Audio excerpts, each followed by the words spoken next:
leather gloves, we're slapping in hands. Popcorn and peanuts, we're working the stands.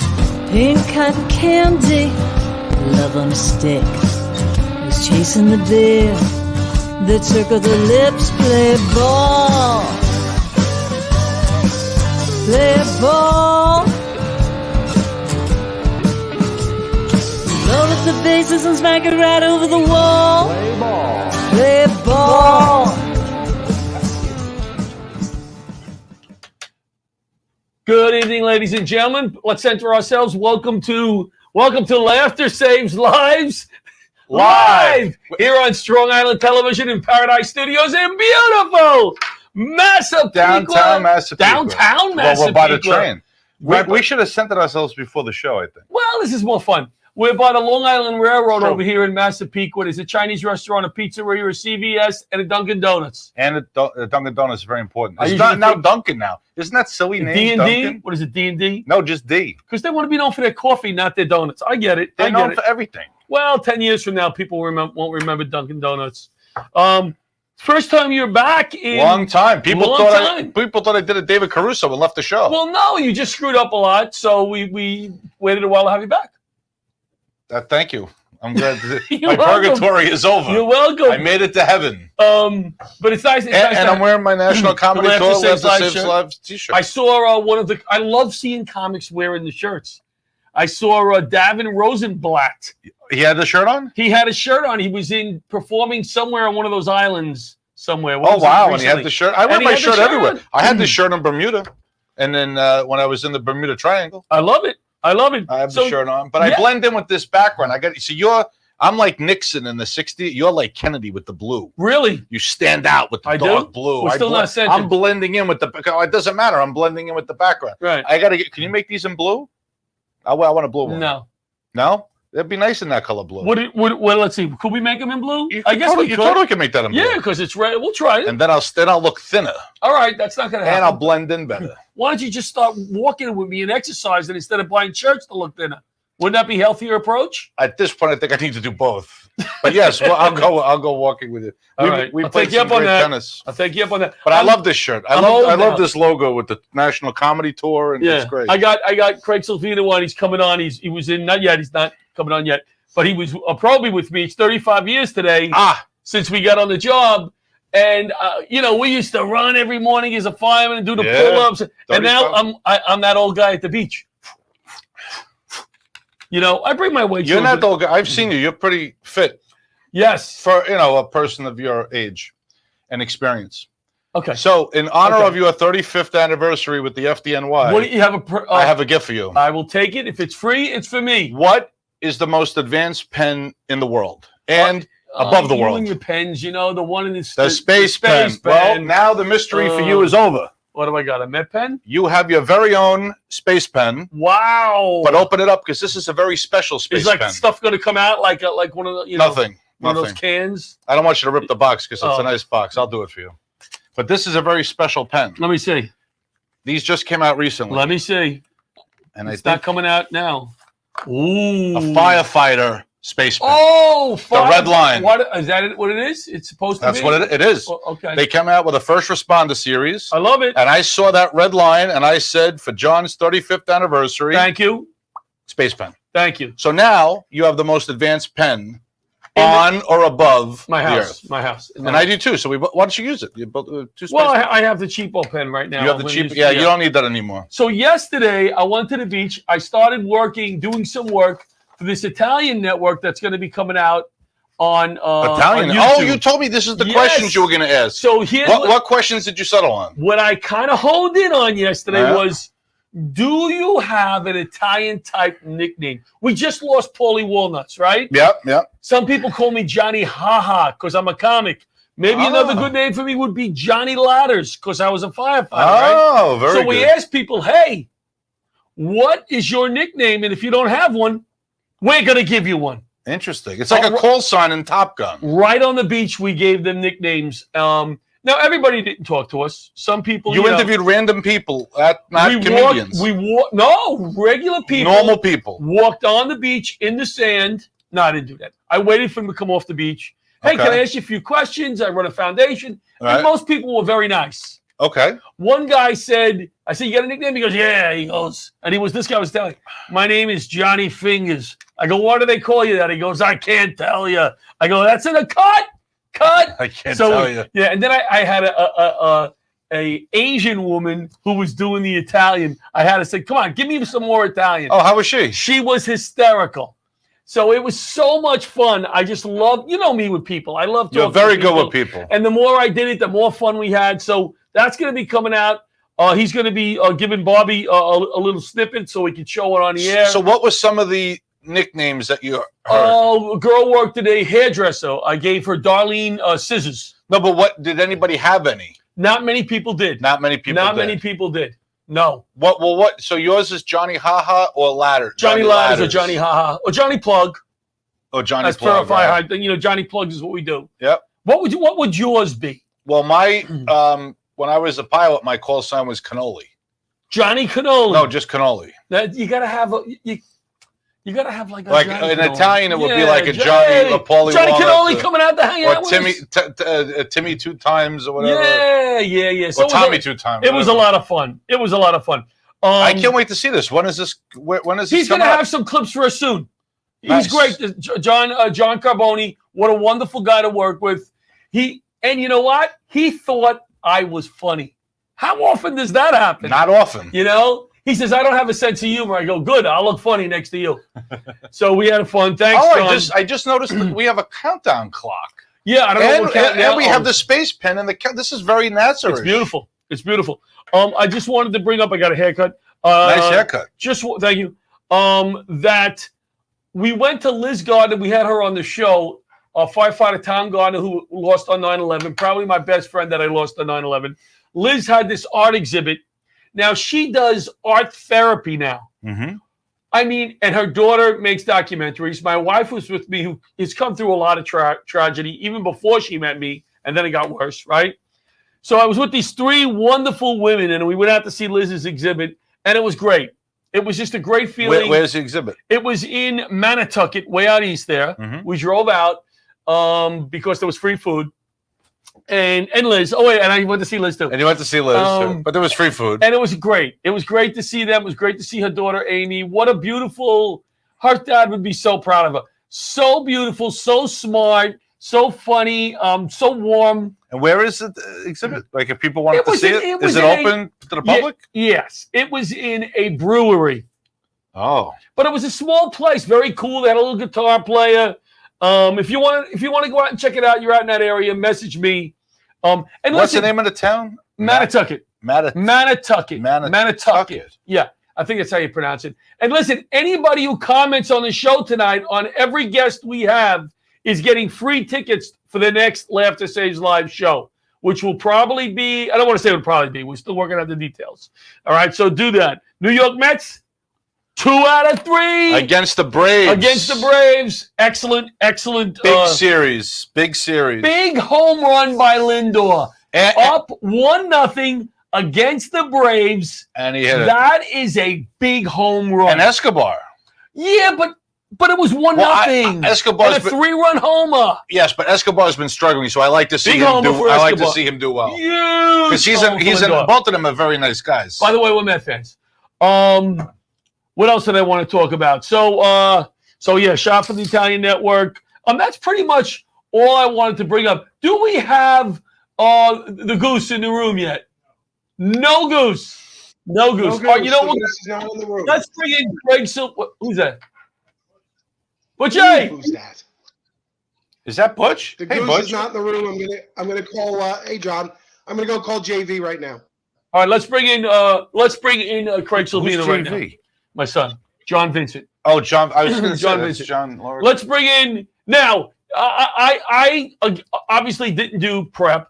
All right. He's retired from the FDNY. He was in my probie class, 35 years, but I can't remember if Craig made chief. I know he was a captain. So, ladies and gentlemen, retired FDNY captain / maybe chief, Craig Silvino. Captain. Hello, Captain. Right? You weren't a chief. No, I couldn't afford the pay cut. That's true. He's right. Could you turn your phone sideways, Craig? Turn it sideways a second. All right. So, because of you, what happened? No, I love flip. that. It didn't flip. What happened? It didn't flip. No, all right, flip it back. No, wait, we're delayed. Flip it back. Flip it back. Flip back. Oh, he's paused. He's paused. He's in Wonka vision. He's very still. Very still. He's not moving at all. All right, so we may need him to reboot or something. But 35 years ago today, I was sworn in to the FDNY. Thank you for your service. Congrats. That's why I got you the thing. We said it before? Yes, but I'm saying very between seeing Liz Gardner this week. Yep. And everything that went on. Years. I mean, through that career, here he is. All right, good. Don't touch. It's fine. Sorry. So 35 years ago today, we were sworn in. Everybody knows about 9/11. Everybody, only we can understand it if we were on the job, what the effects were and stuff. But 35 years ago, why did you become a firefighter? What was your driving force? Well, I'm a second generation. My father was on the job. That's right. And when I grew up, my father was always around to take us to play baseball, to go to do things where I grew up in a lower middle class where all the parents were never around. They were working 60 hours a week. That's right. So my father was able to be home at 3 o'clock for baseball, and then he'd go to work, or vice versa. So he was always around. So I was able to me, that was important. I had an older brother who was very driven. He became an orthopedic surgeon. So I had two choices: be a bum or follow my father's footsteps. But that's funny that you say that. And he's a surgeon. Do you know Chief Stubbe? He was in hazmat. No. All right, Chief Stubbe's three brothers. One's a doctor, one's a lawyer, one's a whatever. He's a chief at the FDNY. He's the failure in the family. That's it. I'm the failure. So that's what they call him. So no, it was I just loved helping people. I was always involved in helping people, and my father didn't want me to be a fireman. He kept on pushing me in other directions. And one day I said to him, if my family turns out half as good as yours, how big can the fire department be? And then we never argued about it again. Oh, that's great. Now, what should be your first day when you were sworn in? When we were sworn in? Yeah, when was the first day? By the way, I did a show at the Fire Museum recently. No, it was before that. It was another event. May 5th, you did that. And there was a lieutenant in the EMS there that could pull up any picture from the swearing-in services. Okay. And he pulled up our class. Oh, cool. And I was right in the front. Well, so I'll tell you. You want to know that's a funny story that you enjoy. So I go walking. We walked in our suits, walked onto the academy. We're scared crap. We don't, and here comes the captain, and I look at him, and I go, I know you. And that's a bad thing to say, is to talk to an officer before he talks to you. So he goes, you don't know me. I go, no, you look familiar to me. Only because my dad was on the Columbia Association board. So I as a kid, went on a lot of trips with the Colombians, with the families and stuff. So anyway, he gives me a dirty look, tells me to get the hell away from him. And I'm like, oh, that's great. I've been on campus for 4 seconds and I'm already in trouble. I already pissed somebody off. So now we go, if you remember Building 9, we're in the cafeteria area before we go into the auditorium for being sworn in. And he comes over to me, he goes, you, get over here. So I walk over and he says, you sit right here in this front seat. I don't want you mixing in with the crowd. I want you right here on the corner, and I want to be able to see you through this whole ceremony. And I'm like, oh, well, this career is going well. Well, what he was doing was they took the two guys, me and Joe DeMayo's nephew, put us on the ends so that we would be the ones that went up, held the Bible, did the swearing in, and got the photo of actually being sworn in. Very nice. which was great. So after we're sworn in, now you go out in the field house or whatever. My father comes walking over. How'd it go? And I said, I'm already in trouble. And here comes Joe. I forgot his name. DePadova, I think his name is, or whatever. And he comes over and he gives my father a big hug, big kiss. They shake, and I'm like, oh God, of course, I got set up. Yeah. So, Pudgy Walsh. Pudgy. What? Pudgy Walsh, I think his name was, right? The football coach. I get detailed over as a probie. They send me over for a funeral detail to the Rock, right? So you're going over. They have a bus there. The Rock? The training academy. I'm sorry, the Rock. They call it why the do Rock. they call it that? I don't know. Why do they call it the Rock?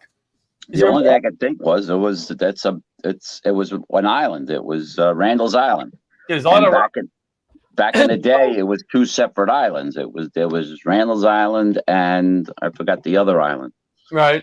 But they connected them, I guess, in the 60s or 70s. I gotta look it up on the map. I forget what it is. So I get detailed over to the bus and I lose my pink slip for the detail. Oh boy. So I walk onto the bus and he's standing there and he goes, Probie. And I go, hey, listen, I lost my pink slip. He goes off on me. How did you lose it? You got to go back to your firehouse, get that slip. This whole bus is going to wait for you. Hey, guys, we got to wait for this idiot. Oh my God, make the... And then he looks at me and he goes, just kidding you. It's fine. Sit down.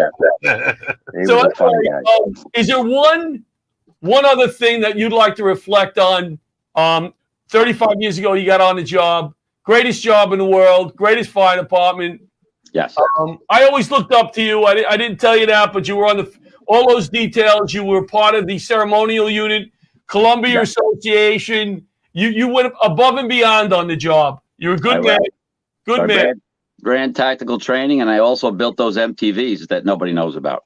There you go. You made me feel even smaller. But is there one thing you want to reflect on? One last thing. You told me when you texted me today, you told me that I should bring up a story that me and you, and that was funny. There was one you remember, right? So I remember because of you, Probie school was a lot longer for us than anybody else. Because John was the what if guy. Right? You remember this? Oh boy, do I remember it. What if guy? He'll tell you. He's going to tell you. So we would sit in class and they would go through a scenario, talk to us about nozzles or whatever.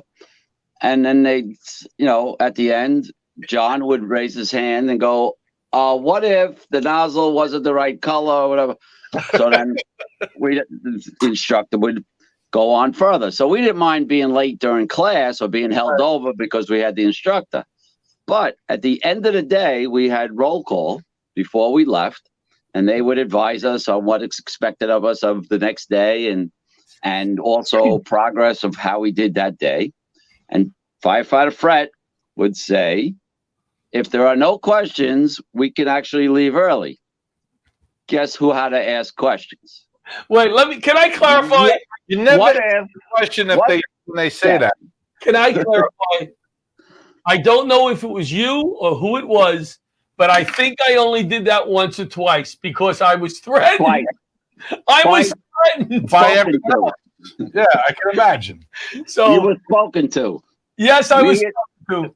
It was me, and I think it was either me and Mike Galler or me and Stordia grabbed you and said, there are no questions after 2:00. Do you understand? No, there are questions. And he goes, no, there are no questions. And I'm like, all right, I get it. Now, Full Metal Jacket came out the same year. You guys didn't put soap and socks and beat them with it, not yet. Not yet. They were getting close. Because he learned. It wasn't necessary to beat him up. My friend, I can't wait to have you back on. You're awesome. Enjoy your retirement, and I hope to see you at a comedy show soon, all right? You got it, my friend. Stay healthy. All right. Thank you. Because he has to go to bed, don't stop right for commercial. Let's bring in Vincent Frank. He's ready. He's ready. All right, ladies and gentlemen, my grandson Vincent Frank Bachaloop Schoon Jill. He's already in bed. Oh, there he is. Oh, there he is.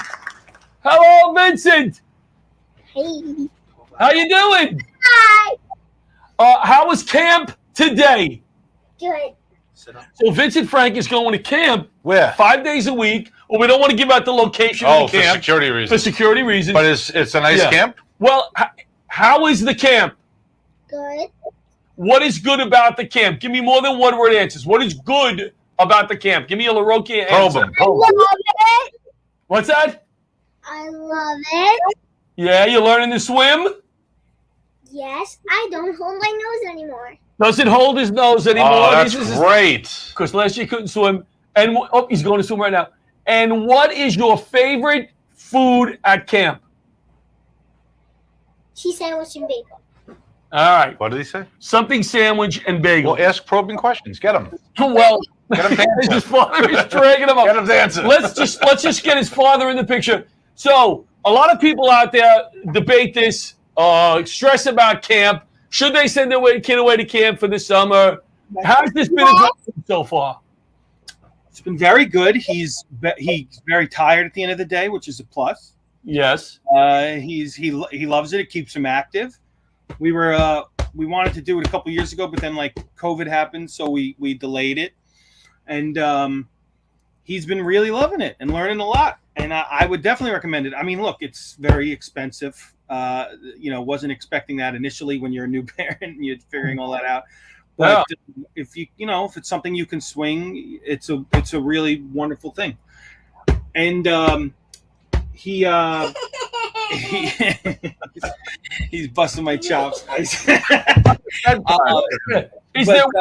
Is there one more thing that he would like to say about camp? Yes. Anything else? All right, he's done. He likes riding the school bus. It's his first. That's cool. He didn't ride the school bus at school because we live close, but at camp he does, and he loves that. Right? Cool. We're gonna. I know we were supposed to kill a little bit more time. No, but we added guests, so we're good. Oh, you're good? We're good. The last thing that I would like to say is that I never went to camp, and I'd like to know why that was. All right, ladies and gentlemen, that was Vincent Frank. You never went away to camp because, like you said, it was expensive. You went to baseball camp. Right. I went to Virginia LaRocchia camp. That was my mother and how to watch soap operas. So I am so sorry. All right, get him in bed. He's bouncing off the walls. These are the days of our lives. Yes, we're gonna go. We're gonna break. We'll be back with Lisa Dombrowski.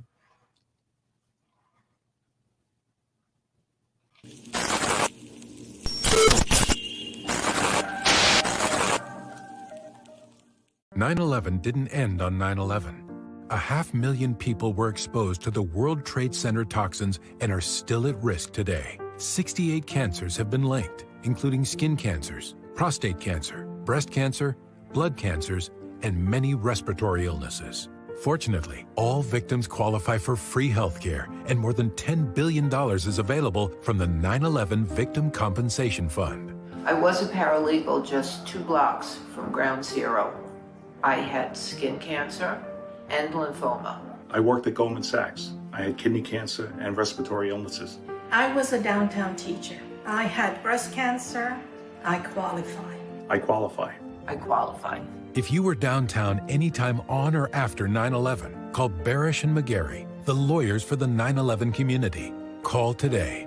No law firm has recovered more money with over $2 billion awarded to 9/11 victims. If you worked, lived, or went to school in the exposure zone on or after 9/11, call Barasch and McGarry today. My father worked downtown. He died of bladder cancer. I ran from Gateway Plaza in a cloud of smoke as the towers fell. My mother and I qualify. I qualify. Barasch and McGarry's advocacy for 9/11 victims isn't just professional, it's personal. With offices just steps from Ground Zero, they witnessed the pain of the 9/11 attacks and lobbied Congress to pass and permanently extend the Victim Compensation Fund.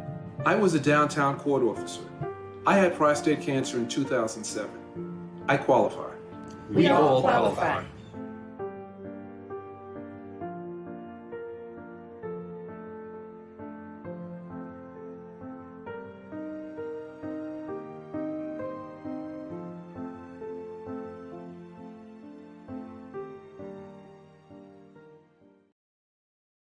We like to balance it. He was great guest so far. Great guess. If I could, we are running a little behind. so we're not going to be able to run the LifeVac commercial. However, I would like to congratulate LifeVac and our friend Art Lee. They had another save yesterday and now are up to 424 saves. Did you just make up that number? No, I'm looking at it right here. All right. Right here. I watch it all the 424 saves. So All right. congratulations to LifeVac on their 424th save. I thought that was Butterbean there. I didn't realize that was Butch. I thought that was Butterbean. All right. So look what Santo brought me. We're big Met fans. He brought this for my son. Yeah, my son is off. He won't know that. Well, at least Santo did something. I was watching the show before. It looked like Santo was doing his homework on his phone. You're really a terrible co-host. Pat Marone is here. Pat Marone, chef. I was looking up information for the host. He was just on to your audience. Supermarket Stakeout, where he came in second place. We thought he should have won. Would you mind signing this piece of paper? Listen, you have a guest coming on. We'll get to me later. Let's bring on Lisa. Let's bring on from the Riverhead Polish Show, Lisa Dabrowski, as I pronounced it wrong, Dabrowski. Here she is.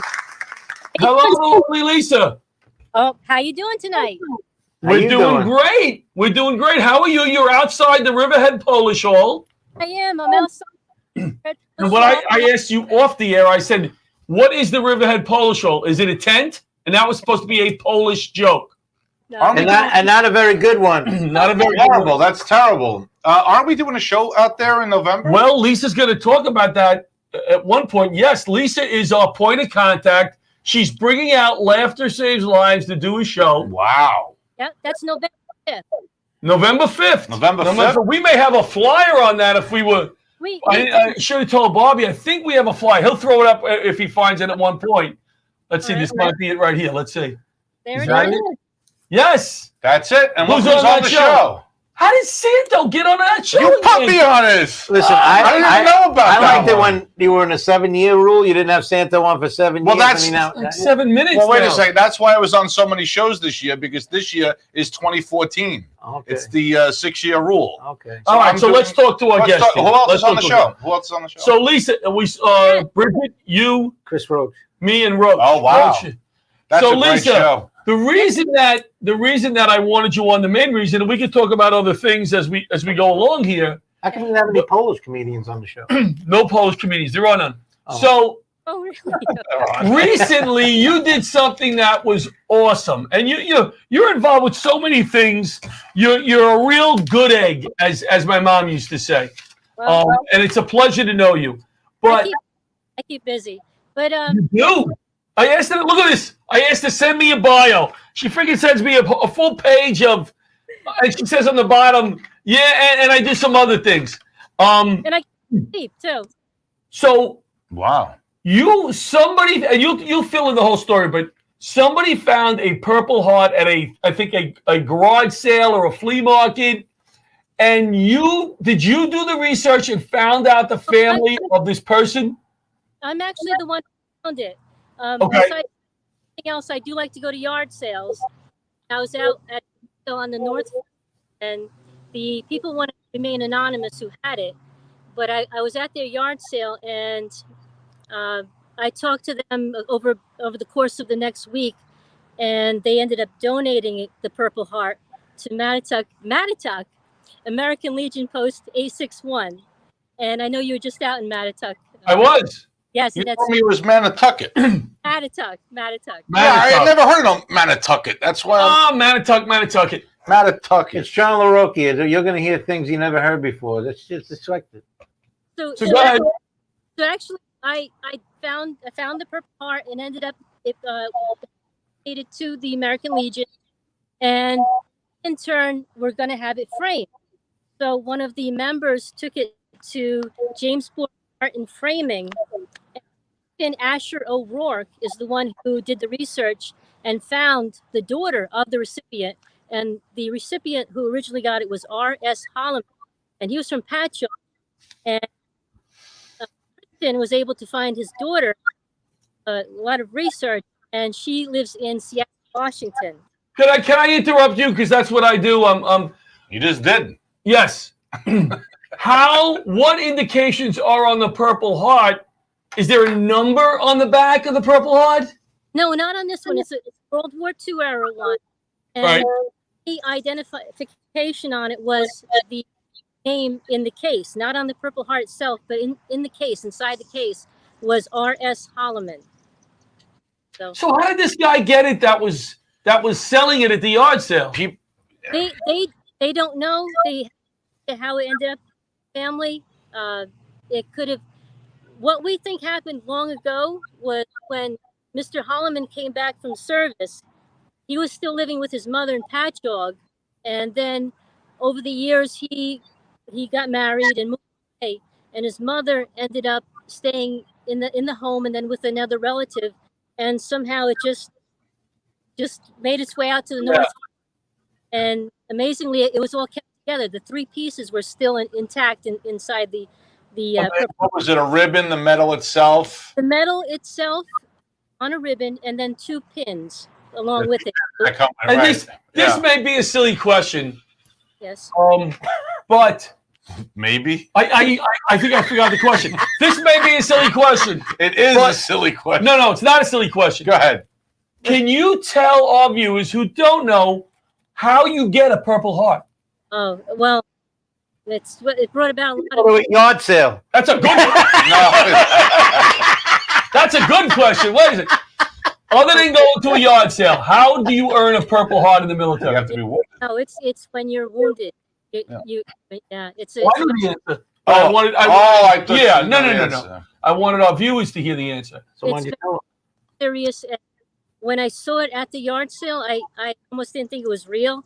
That there was actually someone selling it, and it was just surprising, and it just brought about, like I said, a lot of emotions, and I knew what it was right away, and like I tell people, I know what it takes to earn one.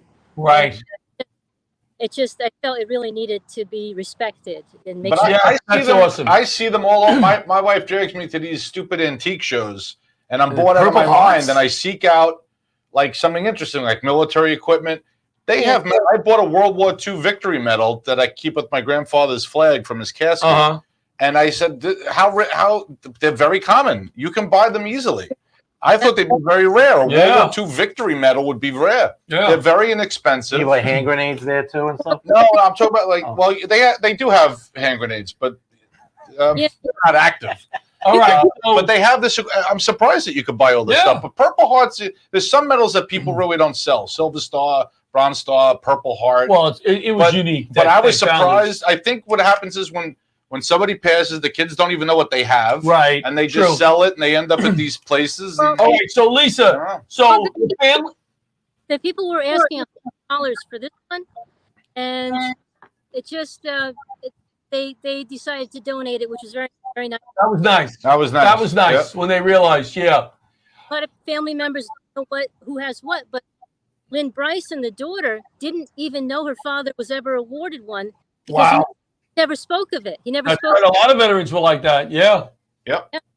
So she knew, and the family, the daughter lives where now? Because you flew her in, right? Yeah, Seattle, Washington. She lives in Seattle, and we with her husband Bud, and they actually we had the ceremony right here at the Polish Hall. That was awesome. I know you invited me. I'm sorry I couldn't make it. So it's in Mattatucket. Yeah, I went to Mattatucket. So who covered the cost, if you don't mind me asking, of them flying in?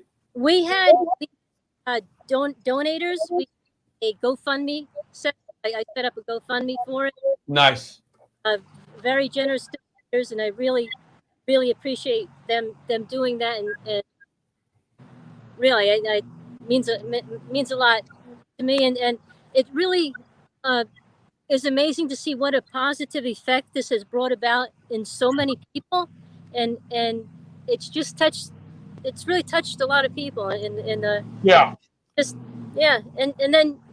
the other side of that is you think, well, how many are thrown out? How many end up thrown out? Because there's just no family. There's no family left, or they don't know. They don't even know what they have a lot of times. I think. Right. So there's so many, there's so many stories and there's so much negativity these days and stress or whatever. And I just love stories like this where people just come together to do something good. And like I said, you're a good egg because you put a lot of effort into this. I know that. And I mean, simple things. You picked up this family, I think, at LaGuardia and brought them back out to Manitucket. On your own to Manitucket, which doesn't even exist. That town, Manitucket. Yep. But they went all the way there. All right, so great job. Did you hear about the Polish terrorist? No. They told him to blow up a bus. He burnt his mouth on the exhaust pipe. So anyway, we're doing a show out there. They're gonna poison our food. He's not even doing the show. See, the big man isn't doing the show. So I gotta worry about everything I eat out there. I looked at some of your other credentials here that you sent me. Let's talk. Let's have a little fun here. You are former president of Friends of the Big Duck in Flanders. That's right. My grandfather, John Joe Jackowitz, was a duck farmer in the 1930s, in the 50s. How do you grow ducks? That was It's a duck farmer. You don't grow. But yes. You don't grow duck. You raise ducks. Oh, you raise ducks. All right. So what a chooch. So I set you guys up on that. Yeah, you plant the duck in the ground and it grows. So tell us a little bit about that. Well, I actually, and especially one Roxy that I would take to all the events at the Big Duck and to other places, and she was really became quite the character, and I in a book I wrote also. But anyway, I had her for a while. She passed away about five years ago now, but she was she was something else, and yes, I enjoyed my time at the Friends of the Big Duck. I also was the co-curator for the Duck Farming Museum over there, and it's still there. I'm not involved with it anymore at the time, but duck farming, yes, it's always. I used to see the duck trucks over on the roads here, and you'd see feathers flying out of them. And Lisa, heard of that. Can you do me a favor the night of the show? Yeah. Can you remind me not to do my joke about the Flanders duck building? Do it. I'm not going to do it if she's the president of the flipping. No, you can do it. I give you. I do it. All right. I'm going to get in trouble with that one. There's a big duck out there, right? I went to it during the pandemic. I'd never seen that duck before. There's a big duck, and I went to it. It was closed. You could go in the duck. Oh, you could go in the duck. Yeah. Yeah. It was There's a duck gift shop. It was actually. What did you say about the duck? You had a lot to say about my co-host. I'm trying to. I haven't been on the show since April. I'm enjoying you guys. Lisa, talking. we can't wait to come out there to Manitucket and John made a fool out of Manitucket or whatever. Hold on, I'm going to give you one more. Now you've been in some movies and TV productions. Oh, that's interesting. Right? Yes. Give me your big ones. Give me your big ones. Not this show, but a big one. I can't. There's a number, but actually, right now, I'll tell you, I'm in a short film called Rent a Neighbor that's playing at the Long Island International Film Expo in Belmore this weekend at 6:30 p.m. on Saturday night. Nice. So that's happening this weekend. I play one of the neighbors. Are you going to be there? I will be there. Yes. So maybe we can get together for a little sausage and peppers or something afterwards. Okay. Well, we'll see about that. Or kielbasa and pierogies, whatever you like. Bring a duck. Bring a duck. That's right. Minimum. We went to that film festival. That's a great film festival. When Frank was in it. Was it Frank? Yeah, Frank was in it. All right, I'm going to try to come on Saturday. Saturday at 6:30 in Belmore. All right. And we'll see you November 5th at the big show. I have to say thank you for your service. You're the big show. 35 years ago, the fire department at FDNY, and my father has been a volunteer with the Riverhead Fire Department since 1965, and I just really I know what goes to, what you guys and everybody involved what's involved with being a firefighter. And thank you. Thank you very much. I was just out there recently. I did a show out there, a comedy show at Riverhead Fire Department. You know what? Beautiful Listen, fire department. do you want any websites or anything you want to promote? Oh, yeah, websites. Duck.com. I have my own productions.com. On the web. Go ahead. On the web. Lad Productions. just also, I have to say, just back to the Purple Heart for a moment. Yeah. Gallagher, the comedian Gallagher, even wrote a poem about the Purple Heart that I found, and just it's again amazing the reach that the story has had. But and also Gallagher celebrating his birthday on the 24th, so happy birthday to him. And Happy birthday. yeah, that's about. Thank you, Lisa. Thank you so much for coming on. Thank you. I'll see you Saturday. At the polo show, the 10th. All right. We'll see you. Bobby, I think let's run life back. I was just going to say that. Beautiful. You're a genius. Not really. Egghead has to come on again. Egghead.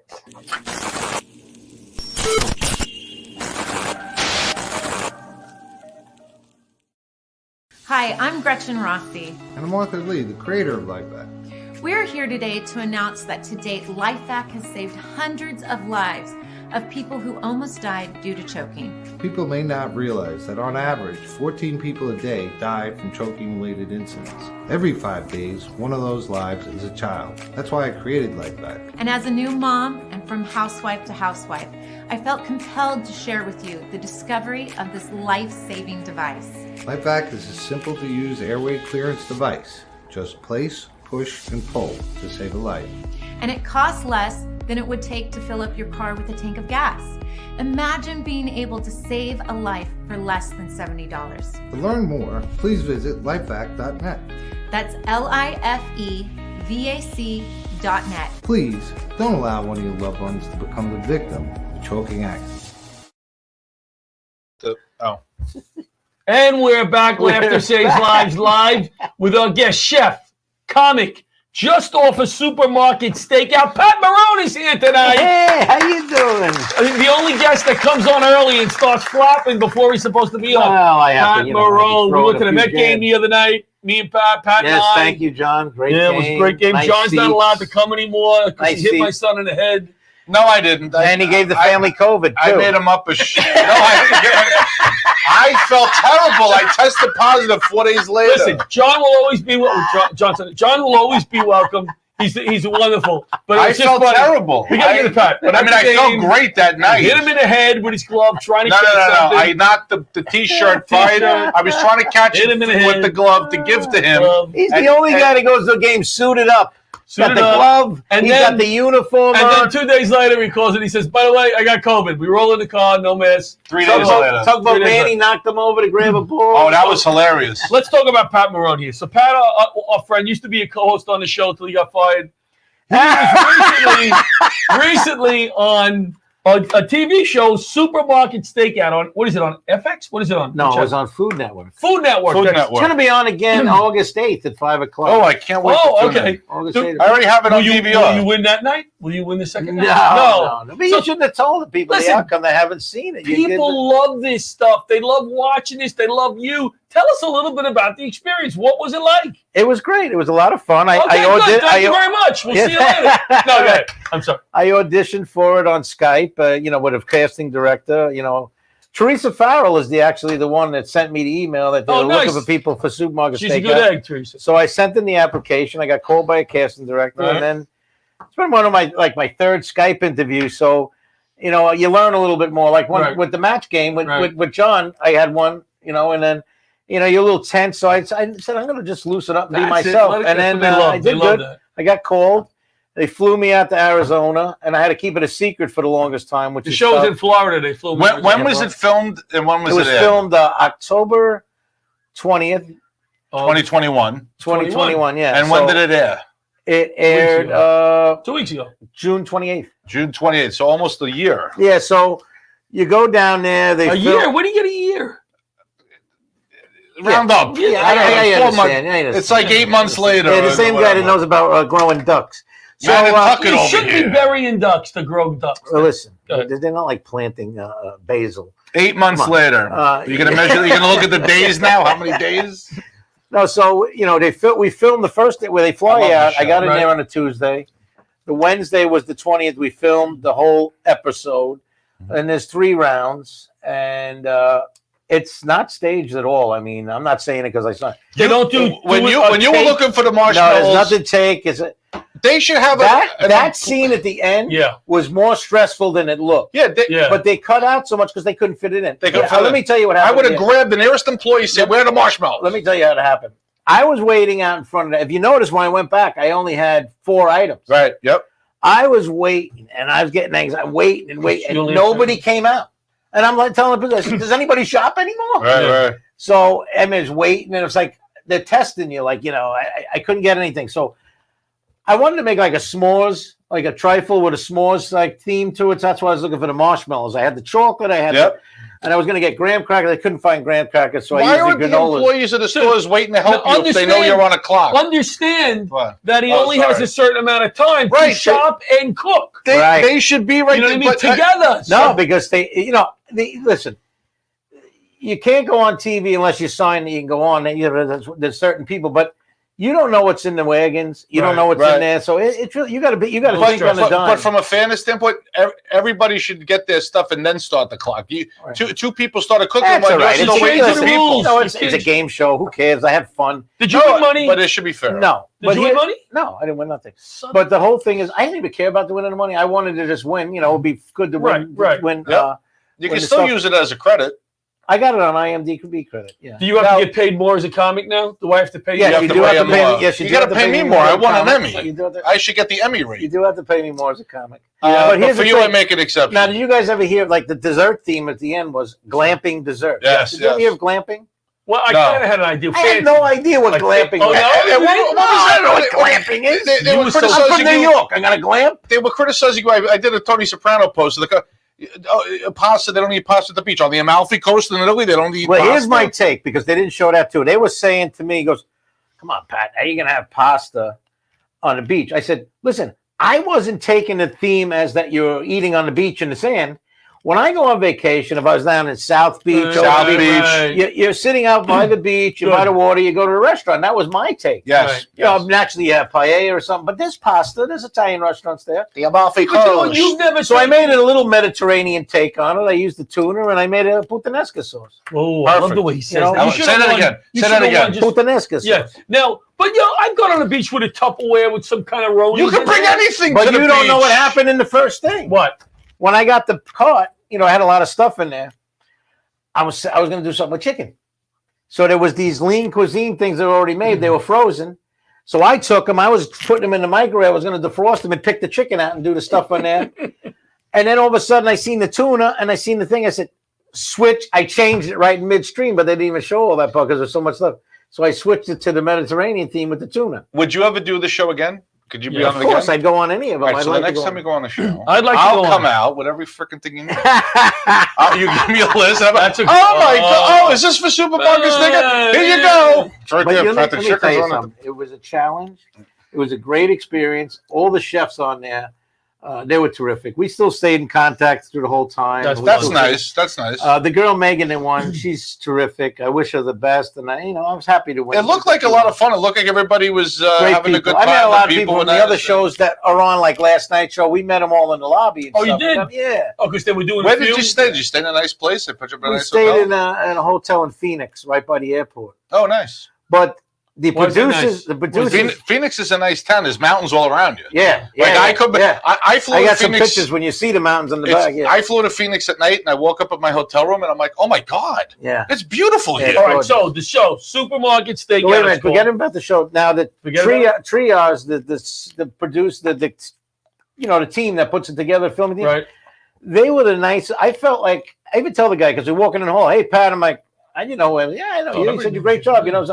And I'm saying, that's nice. I said, you guys were so terrific. This is our job. You guys said, but you guys made me feel like a star. He said, you are. He said, but they really do. They make you.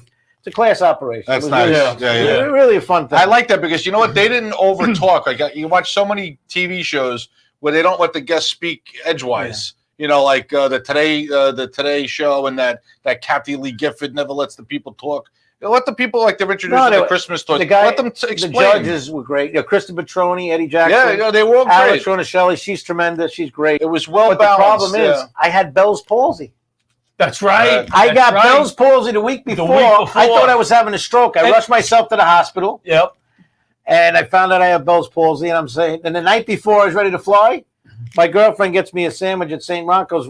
It was like a tough, hard Italian bread with a sandwich, like a panini type. Ooh. I cracked my tooth. I'm saying, what's going to happen next? The plane's going to go down? He still And he still did the show. So I was talking like Mary Jo Bartifuco on the whole set, if you notice. There's a reference. I was talking out of the That's like a Keith and Anders reference. People are going to have to Google that one. The older people. All right, so Supermarket Stakeout. You had a lot of fun. When is it on again? August 8th? August 8th at 5 o'clock. August 8th at 5 o'clock. On the Food Network. Did you get any new material out of it? Because you need new material. Yeah, your act is very stale. Very stale. Oh, when you listen. I've been doing the honeymooners so much. I had That's no time. right. You know how much rehearsing I was doing with the honeymooners? Yeah, I'm sorry I missed that. I had COVID.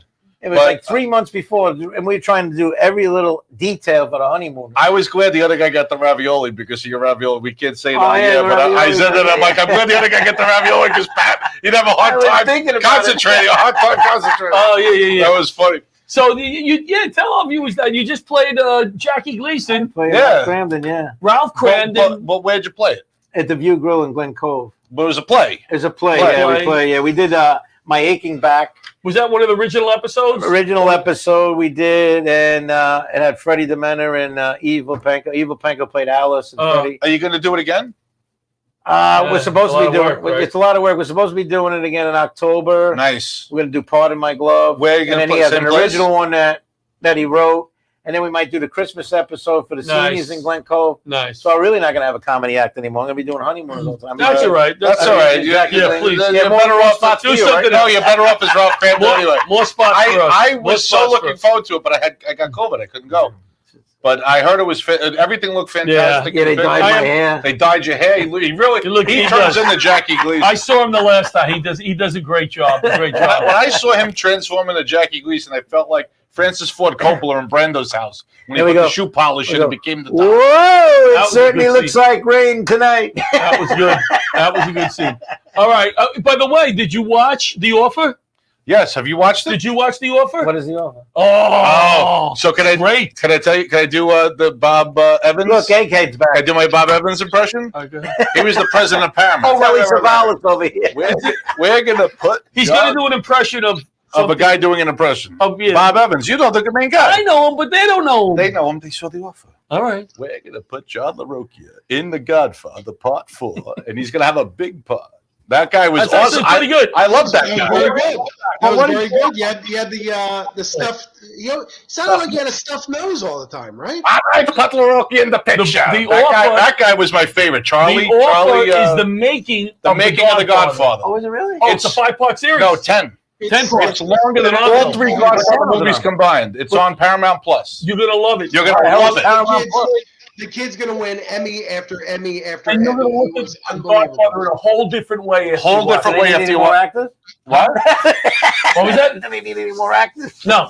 But I like that Austrian guy, the CEO of Gulf and West. Somebody goes, "I screw it. Put him in the movie." Yeah, it was good. Good turn. Butch, do you have something to add? I see you popped in. Well, I added what I added. I was just talking about the Offer. It was amazing. Who do we have next week on the show?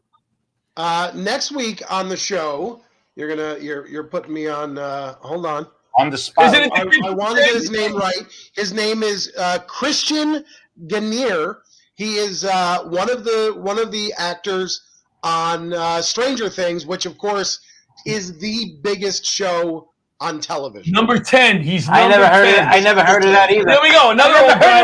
I've heard of it, but I've never seen an episode.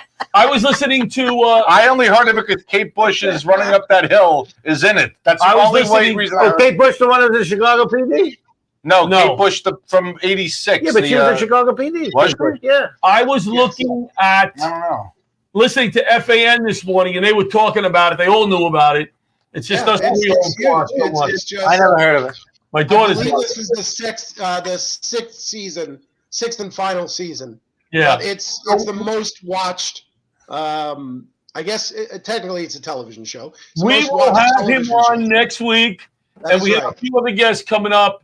If anybody's watching the show tonight and comments on every guest, you were going to get free tickets to the Nick Laughter Saves Live show. We don't have a date. We don't have the location yet. Manitouk.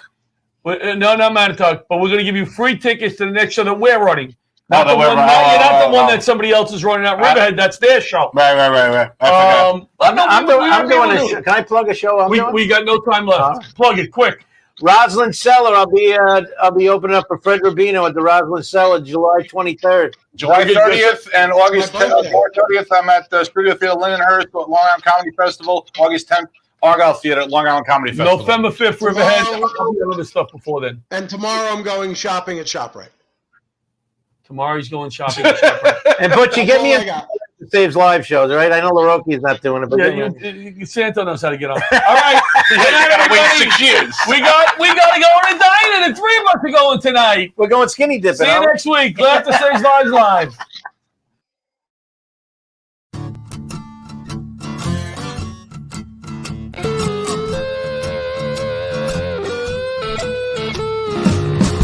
Old leather gloves, we're slapping in hands. Popcorn and peanuts, we're working the stands. Pink cotton candy, love on a stick. Who's chasing the beer that circle the lips? Play ball, play ball. Load up the bases and smack it right over the wall. Play ball. Play ball.